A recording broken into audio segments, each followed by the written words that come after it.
Hello, hello, hello, Joe Sansom, Jack and Joe show. We are in. I don't know. It's pre-season, Joe, but it's all very exciting. How are you?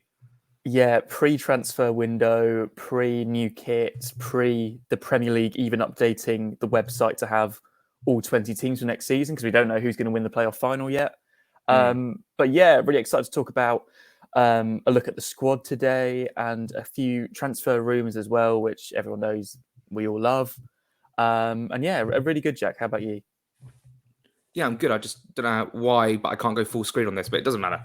Um, big news. I mean, we last did a video, Joe, and we talked about the whole season as a whole and the playoffs and stuff.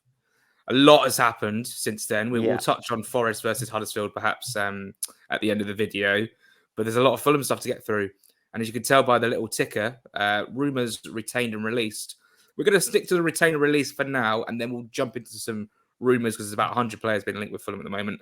And Joe, Jean-Michel Seri, he's gone, and that really is quite shocking.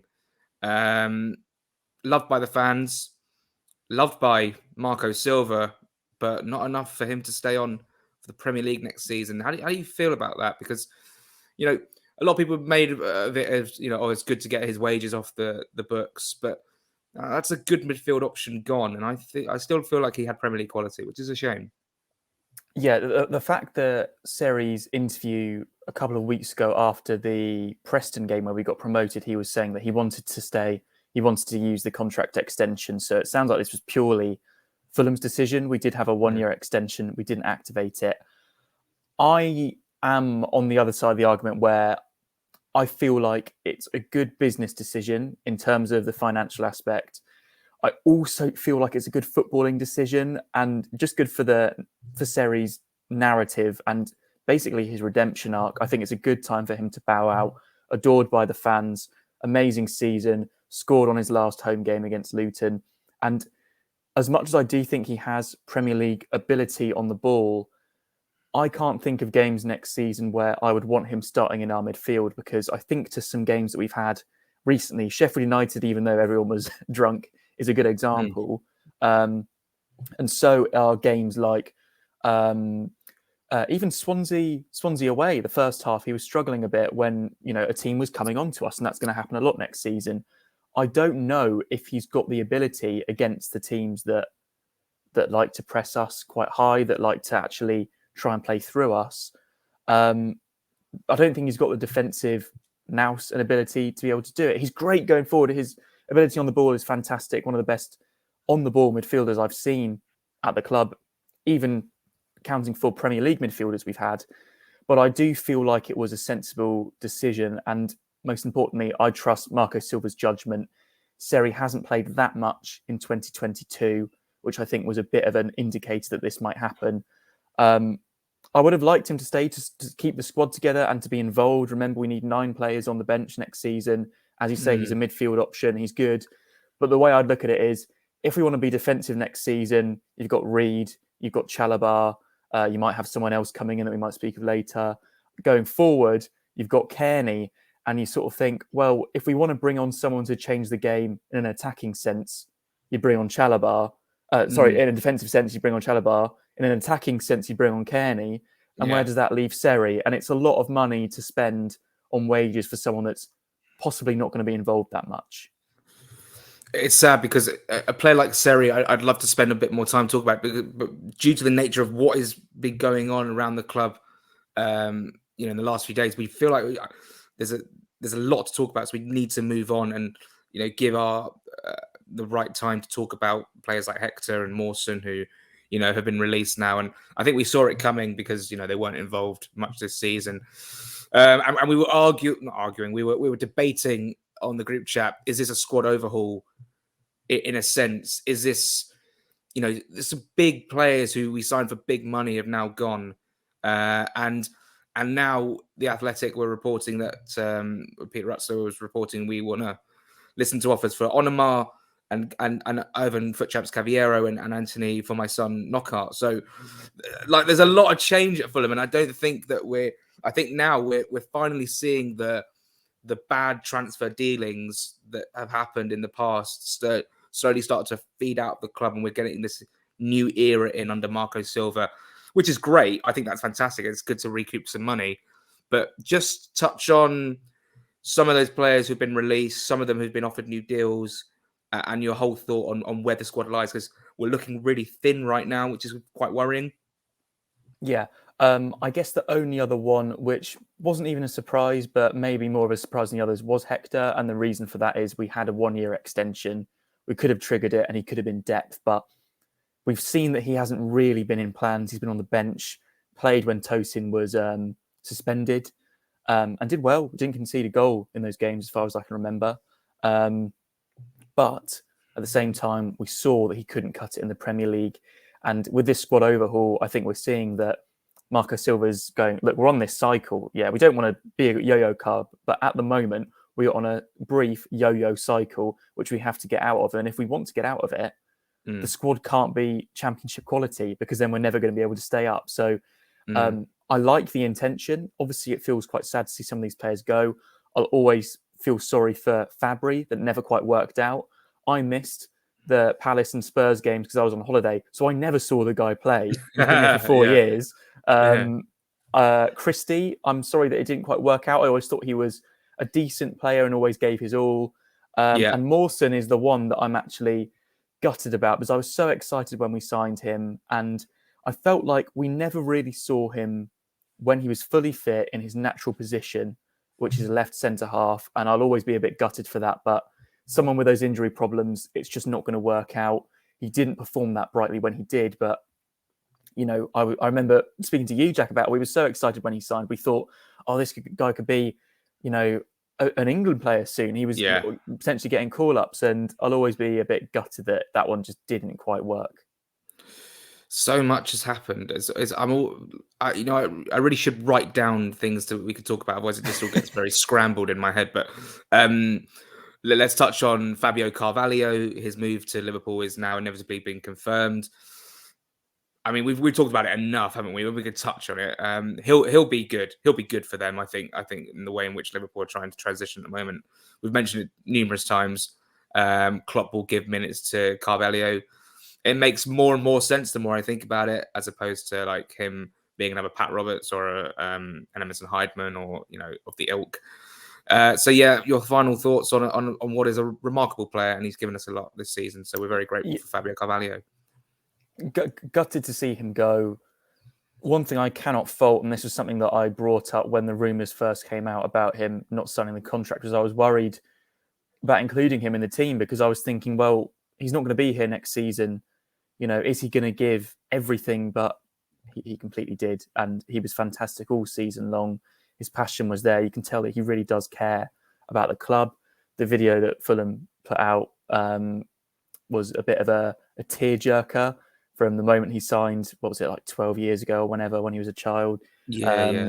And I wish him all the best. Do I wish that he stayed? Of course. And do I wish that he signed the deal? And do I still think that having 1 year with us in the Premier League would possibly benefit his career more? Yes, I do. But, we have to realise that as much of a gargantuan football club we are, when a club like Liverpool does come calling and do promise, let's face it, some involvement in the first team next season on one of the best teams in the world right now, it's going to be hard for a player to turn down. And I do wish him all the best. Yeah, I echo it. He's a nice kid. He might have bad advisors around him, but then again, this Liverpool team, I know they didn't win the title. They were unlucky, obviously missing out by a point. They still could win the Champions League. This is an incredible time to be around Liverpool Football Club. And to be fair, a young player who has the talent, to be fair, I think he is as good, if not better, than what Harvey Elliott was. Well, definitely better given the amount of games he played for Fulham. But yeah, I can't knock it, and I feel like Fulham fans have had time to process this ever since January, where it didn't go through. So I'm not sitting here crying about it. I'm not going to lose sleep over it. I just think that in another world we could tie these players down to contracts, and hopefully in the future, the next one that comes up, Harris or Hilton of the like, we can tie them down. Quickly, Stevie says he's got an option. A couple of others as well. I can't. Tyrese Francois, I think. Yeah. Honestly, so much has happened over the last week or so. It's been hard to keep up. So, quickly, your thoughts on that before we move on to some other stuff. I've got to say I'm a bit confused about the Steven Sessegnon being offered an extension, and my reasoning for that is nothing against him, but I just feel like we're a Premier League side now. I don't see where his place is, and he's too old now to be the promising youth player that could get minutes. I feel like he needs to go and play football, and maybe we'll loan him out if he does sign the contract. But if I was him, I'd probably be looking elsewhere at other opportunities. Same with Francois. I think he's he's not as young as some think, and he's not going to be an option in the Premier League. So similarly with Sessegnon, I hope that they get some first team football. If that is at the club and they're on loan, fine. But I just hope they do get some first team football, because you don't want people just sitting on the bench or sitting in the reserves and not getting the experience that they deserve. Yeah, I think this is, especially for Francois, he hasn't actually been out on loan yet, I don't think, especially in England. I think there's definitely a chance for him to be plucked by someone. And we mentioned last week or the other week with Stevie Sess, he's had a couple of loan moves now and definitely could play at League One, Championship level, maybe. So, yeah, hopefully he can get a move because, I don't think he's going to feature this season, which is obviously upsetting to hear. I'll just quickly say on Jean-Michel Seri, very sad, doesn't really... It makes a lot of sense, and I think that this is a good way to go out. Whole City have been linked with him this morning, which is incredible. But I just don't think that's going to happen at all. Let's move on to a lot of rumours, because there have been quite a few. Too many for us to even rattle through. We'd be here forever. I love rumours, but honestly, I feel like it's too much for even us. Like, we can't keep up. Well, let's look at this sensibly and go to ones that are actually looking more likely than not. We'll start with a very upsetting Manos Solomon. We literally sat here 2 weeks ago and we were like, well, he's signing on July 1st. When's that actually going to happen? And Fabrizio Romano has just completely, rained on the parade and poured cold water all over it. But there's some suggestion that people don't think this is a done deal, as in it's not going to happen. I feel quite sad about this because it was something to be quite excited about. A signing that was, basically all but confirmed before the season was even finished, and now it's not even going to happen for the price. It looked like a really good deal. Spurs have now been linked. Pretty sad, Joe. Pretty sad. Yeah, it's pretty sad. I mean, Fabrizio, more U-turns than Boris Johnson Romano is really doing my nutting. He's doing my nutting. 100% done. Here we go. Blah, blah, blah. It's not done, is it? Idiot. But yeah, I can't get too upset. The window wasn't open yet. It sounds like it hasn't happened. And it is disappointing because it seemed like a really exciting prospect. Other clubs being linked now, like Tottenham. And it just shows the pedigree of the player that we were interested in, and that the bargain that we nearly got. And, hopefully something miraculous happens, another U-turn. It does happen, but it feels unlikely at this stage. What it does mean is that we do need to sign a left winger. We'd sort of written that position off, not spoken about it because we thought Solomon looked done. Him and Cabano were, happy days, good depth. Now we need one, and that's another position to add to the list. That's so frustrating because we basically were banking on it. We'd forgotten about it. We'd gone, no, that's fine, that's sorted. Very exciting. Ryan Fredericks, maybe back at Fulham, and Matt Targett we've been linked with as well. Let's just focus on Fredericks right now because he's the free agent. He's the one that is apparently in talks with a couple of clubs in the Premier League. But we have put a contract offer apparently, and hopefully he will sign. Ex-West Ham United employee, a very, very reliable source when it comes to West Ham news, saying that it looks likely. This is so interesting for me. We spoke about it a little bit yesterday. Fits a system. We'll get everyone going again. Everyone's like, oh, he's 30, he's off the pace. I don't think so. I think he's still got that raw pace that we saw back at Fulham a few years ago. This is really quite nice, and I really like this, Joe. Despite I always bang on about there shouldn't be any sentimental value in football, there is a lot, and I've been completely washed away with this one, Joe. I am such a nostalgia merchant that this deal is really getting me going. I guess you've got to look at it like this, right? Yeah. As you said, he knows the club, he fits the system. Is he 30? Is he getting on a bit? Yeah. Is he injury prone? Yeah. Is he free? Yes. Does he have Premier League experience? Yes. Is he a backup right back? Yes. I really don't see a lot of people going, oh, where's the ambition? Where's the ambition? Why would you spend a lot of money on a position that you need a backup in when we're clearly quite close to financial fair play regulations? We're being linked to a lot of cheap players for that reason, free agents, etc. Nico Williams, right? Great player, but here's a perfect example. And I debated this with my dad, with some other people as well. Yeah. £12 million for Nico Williams. Yeah. On paper is not a bad deal, in my opinion. You're paying for potential. You're paying for someone that is 100% undoubtedly at least going to be Premier League quality, might be already. Probably not defensively, but going forward, certainly. £12 million for a backup is not it, in my opinion. I think that Tete would start ahead of him. You're under the impression that Tete's our starting right back then? Well, I think he should be, because I think he's by far and away the better player.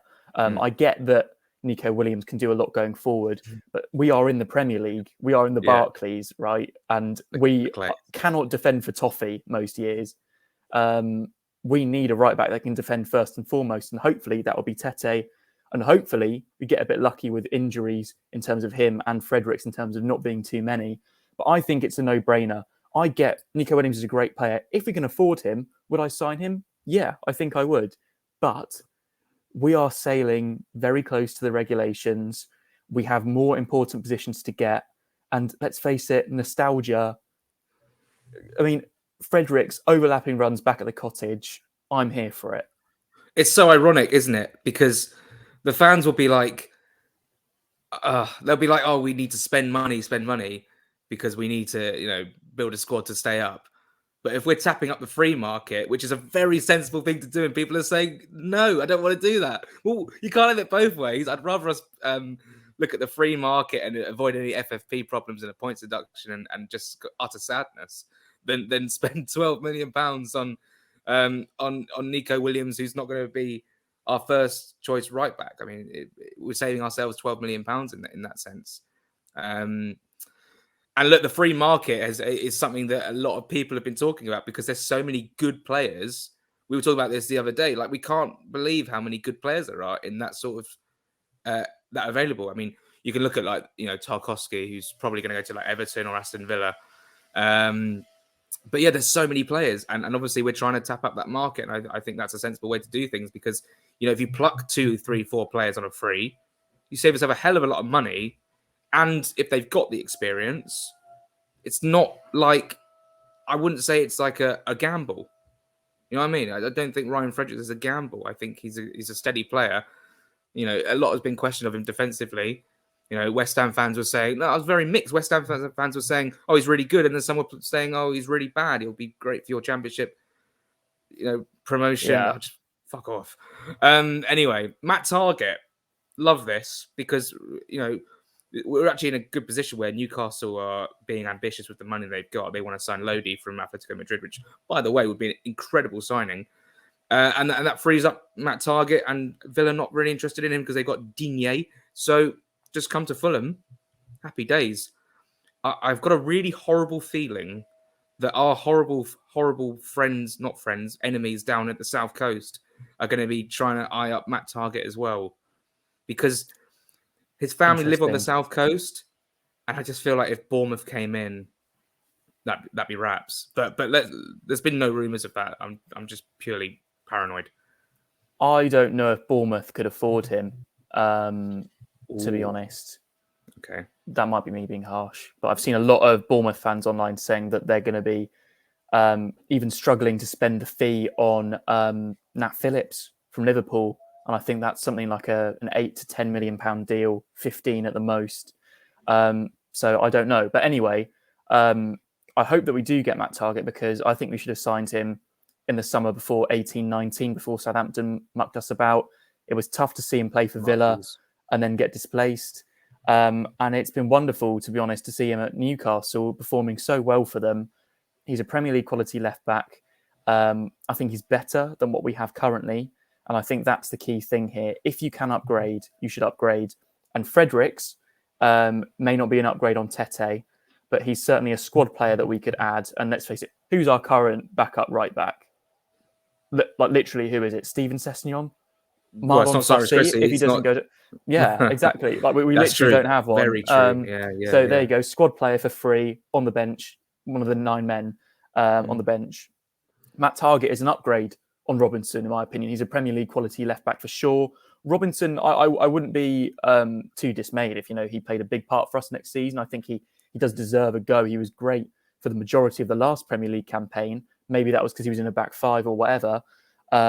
But Matt Targett, I would love to see him back. And if he does want to move back down to the South Coast, if that's a family or girlfriend related decision, then that's fantastic for us. And I think that 15 million, I think it is the option that Newcastle had on him that we're willing to match. I think it just makes sense. And this is one thing that I'll point out, because I don't want anyone saying, why would you spend 15 million pounds on him and not 12 million pounds on Williams? Nico, yeah. Is because I think that Targett is an upgrade, whereas I don't think Nico Williams is. On Robinson and Brian. Yeah. Okay. Some worthy mentions. Strakosza still up in the air, not really sure. And then that Jordi Caicedo guy from CSK Sofia.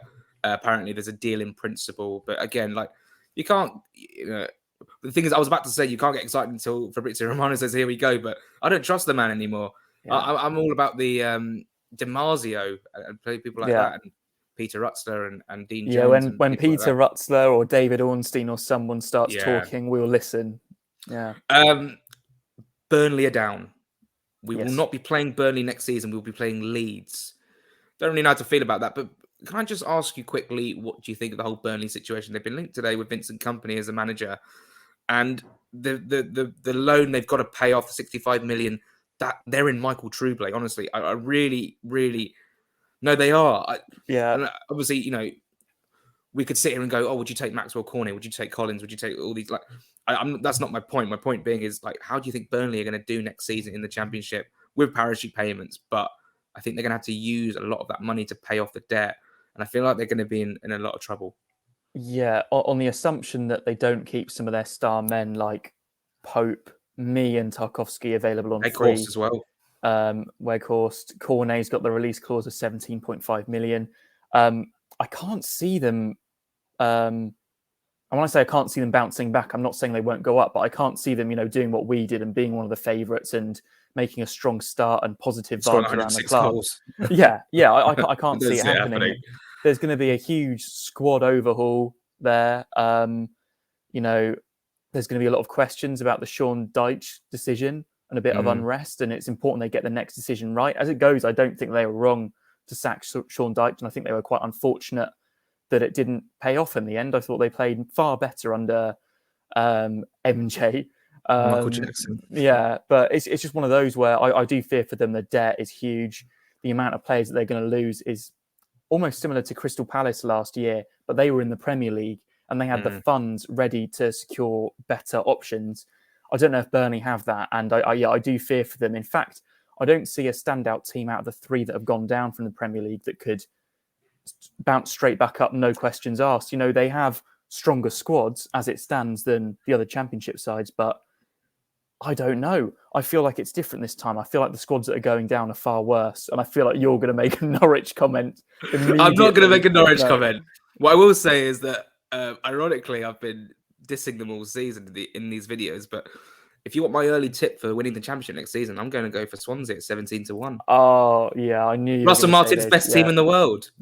All they need is a couple of decent midfield players. They've got Peru up front, one more strong. They've got Obafemi, Peru, Matt Grimes, who obviously is still a Fulham player, of course. Yeah, of course. A couple more midfield players. Better couple defenders. They're going to win the league at 17-1. Their price will probably come down at some point, but I'm backing Swansea, and I'm sure, obviously, we'll talk about it very close to the time. But yeah, you're right. I think that Watford under Rob Edwards, that's going to be very interesting. Norwich, I don't know who knows with Norwich. Borough with Wilder. I mean, this is a conversation for another Yeah, day yeah. because I still want to get your thoughts on the playoff final. Huddersfield or Nottingham Forest. Who are we going to be playing next season? And then we'll know all our opponents, and we look ahead to fixture release day. Who are you backing on Sunday? Who am I backing? I want Huddersfield to win. Right. And my reasoning for that is that I don't know if they have the financial capacity compared to Forest to compete in the Premier League. They've been a better team than Forest this season, despite the agenda. They're top of the form table in 2022, not Forest. That's remarkable, by the way. That just doesn't get mentioned for some reason. And don't get me wrong, Steve Cooper's done a magnificent job, and they were one of our toughest opponents in the home game this season. But I think that Forest would give a better stab at staying up, and I think they'd have more investment and more expectations from the fans. In a one-game shootout, I do think that Huddersfield could do it, but I don't know. I didn't expect Forest to win over the 2 legs against Sheffield United. I called a Sheffield United Huddersfield final. The way that Forest dealt with that first leg makes me think that I don't know. And the way the penalty shootout went, I think that this is Forest year, and I think they're going to do it. But I want Huddersfield up. I don't really want either of them up, to be fair. Yeah, but 19 teams. But for different reasons. I don't want Forest up for the reason you said about the investment and the chances. And the fact of the matter is, I think Steve Cooper will staple himself as one of those, Graham Potter sort of managers, like really good for the level, and looking on to surpass his expectations. But I don't want Huddersfield up because I can't be bothered to go to the John Smith Stadium again. It's such like I like Huddersfield away, and actually Huddersfield away was one of the best aways of the season because I've been there so many times, and like the 1-0 loss in the Premier League on the Monday night, it's just absolutely awful. Utopia like screaming in my ear like the whole 90 minutes. But the championship side, that was awful vibes, that game. I will give Huddersfield some credit. They're a good club with a good fan base.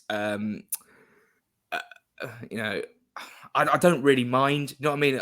I sort of don't care either way. Like, from a selfish point of view, gun to my head, Fulham, I want Huddersfield up because I think it would be an easier. I think we'd have an easier game against them, or 2 games against them next season. But then you just never know. I do want to quickly mention Aston Villa. They're doing a bit of a madness right now. Kamara has already signed. They want Basuma. They've already signed Coutinho. Gerrard's not messing about. Tarkowski, they want them all. Yeah, Diego Carlos as well. I mean, what is happening? I would love to be a Villa fan right now. I'm quite jealous. Yeah, it's great as long as it goes well. If it doesn't, they could be in some financial difficulty, especially when you see the wages they're offering. Yeah. I think the Tarkowski rumour was 120k. I cannot remember off the top of my head the Kamara wage. 120. That was 120 or 140. 120. Yeah. Oh God. I mean, crikey. Look, don't get me wrong. The ambition's great. The ambition's there. They obviously want to kick on, and these are some fantastic players. But it has to go right.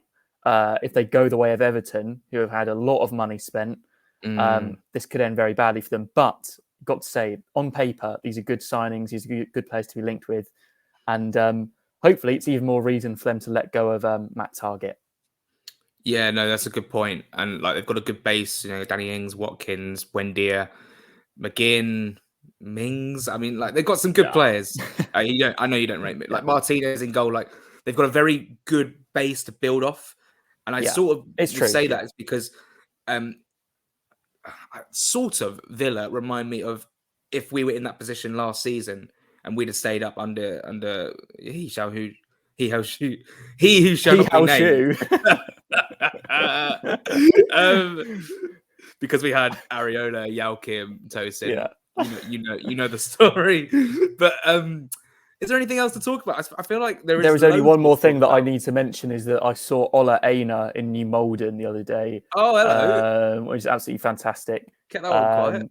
I do not know why he's there, considering that he plays for Torino. Welcome back, Ola.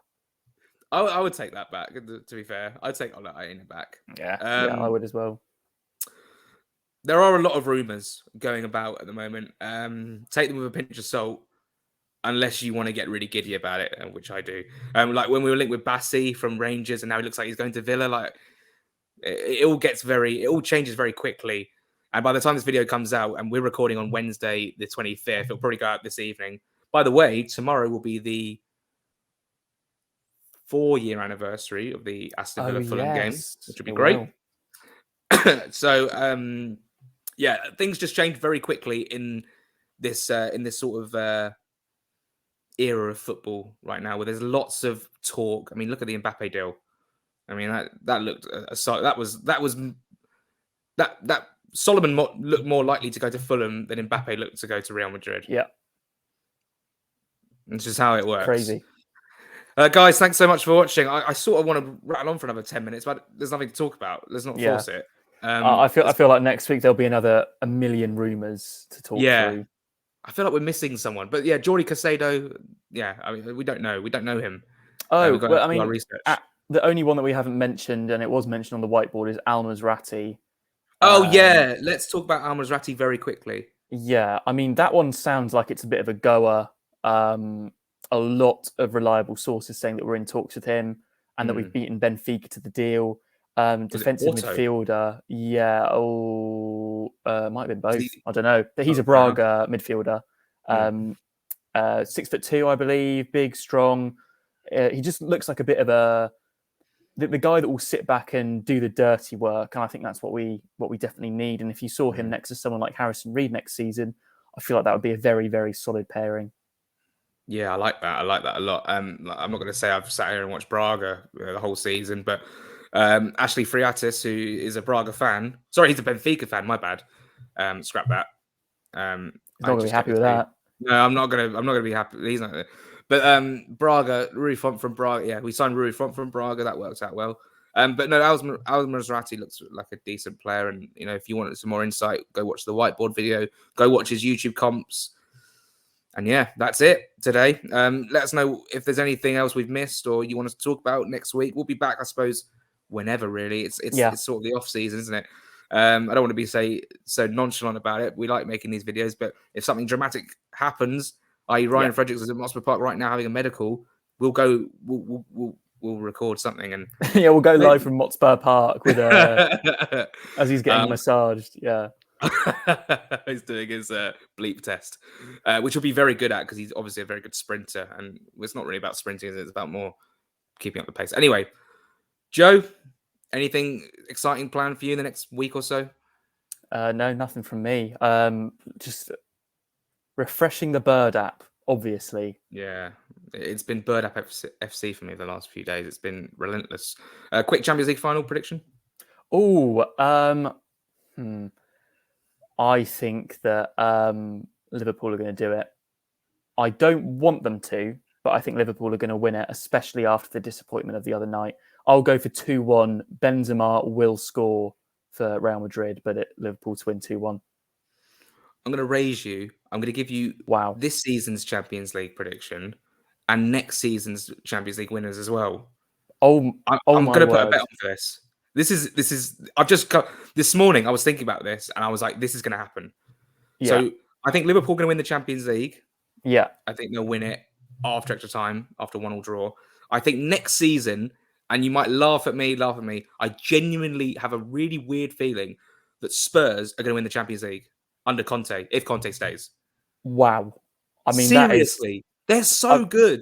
Yeah, I mean, you'll get some good odds on that. I mean, that's incredible prediction. I mean, I was going to say City for next year purely because there's no excuse, but I do feel like something is just going to go wrong for them. Well, they'll lose to Spurs in the final. Yeah, Conte is going to win them something next season. I genuinely feel like it's going to be the Champions League, if not the Premier League. Unless Conte walks and then Scotty P takes over. If Scott Parker wins the Spurs the Champions League, I swear I'm done with football forever. That's the day I walk away from football forever. Yeah. Right. We've gone on 5 minutes too long, obviously, talking about Parker winning the chat. Right. Thanks so much for watching, Joe. You've been a pleasure, as always. You too, Jack. Thanks, guys, for watching. Yeah, that will teach us for trying to force another 5 minutes out of the video. Thanks very much. We're both very red-faced. We had fun. Thanks so much for watching. And this time, I'm going to give you the end screen. Come on, Fulham.